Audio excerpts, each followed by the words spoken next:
case all of a sudden with so much vigor and so much interest?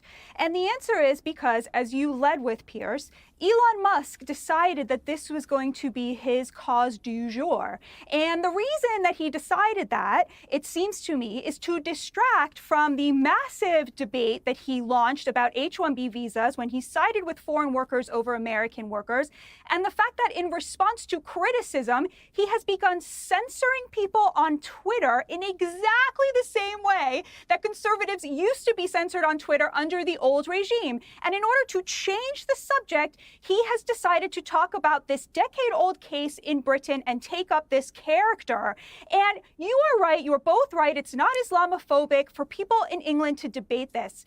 But you know what I will not stand for? What will make somebody my enemy is if people in America decide to talk about our Muslim neighbors and friends and co-Americans who have nothing to do with this, and because a billionaire is throwing a tantrum and trying to change the subject, will suddenly start talking about people in a totally different country in a way that makes my neighbors feel uncomfortable, my neighbors feel unsafe in America. And I think that's a really important point to make. Yeah, I do. I think it is a good point. I also think that Tommy Robinson has been deliberately amplified as a kind of hate figure by those who have a lot to hide in this scandal, because it suits them, because he is so discredited that he's the front man for this whole scandal, when in fact there is a genuine scandal that's been going on for many years. I mean, you may say, well, why is Elon getting involved now? I agree. However, he's not wrong. And actually, this scandal, I don't think we've even seen the tip of the iceberg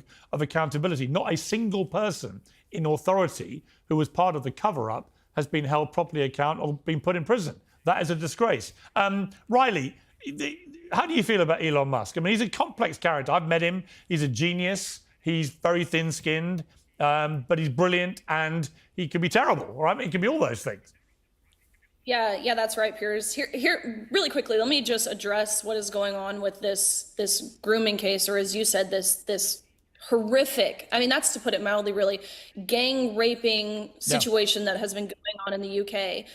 Just because it's been happening for over a decade does not make it any less, I guess, condemnable. And so I appreciate his efforts. I appreciate how he has drawn attention to this. As you know, Piers, I'm married to a Brit. He came over to the United States about 6 years ago. We've been married for just about 3 years now. Even being married 3 years, he does not have his green card. There's no even talks of getting his green card because he will not get the COVID vaccine, but that's a different conversation. But what the UK has done is, I think they've proven they're more interested in prosecuting you for a Facebook post that they don't like than a group of Pakistani men for gang raping 1,400 young girls in one city. Again, the reports, the excerpts of the transcripts of the trial are sickening and literally made me feel sick to my stomach. I probably couldn't even repeat this stuff on your program. But here's what I'll say about Elon, to answer your question. What I appreciate about him is he says his stuff openly. There's transparency, there's accountability. That's very different than the other billionaires that were mentioned, like Gates and BlackRock and Soros, who do all of their stuff behind the scenes, behind closed doors, and they cannot be held to account. So if we're talking about who we trust here, I'm trusting Elon 10 days out of 10 days. Yeah, I mean, Shane, I think that is a valid point. Elon Musk does it all right out there. He's on his own platform. He's telling you exactly what he thinks. He's not always right. And he's very inflammatory. I mean, he said some things about some of the British politicians which are truly shocking. And you could argue they're quite dangerous. He's gone after one called Jess Phillips in particular, who he's called evil and should be in prison, almost holding her single-handedly accountable for all this.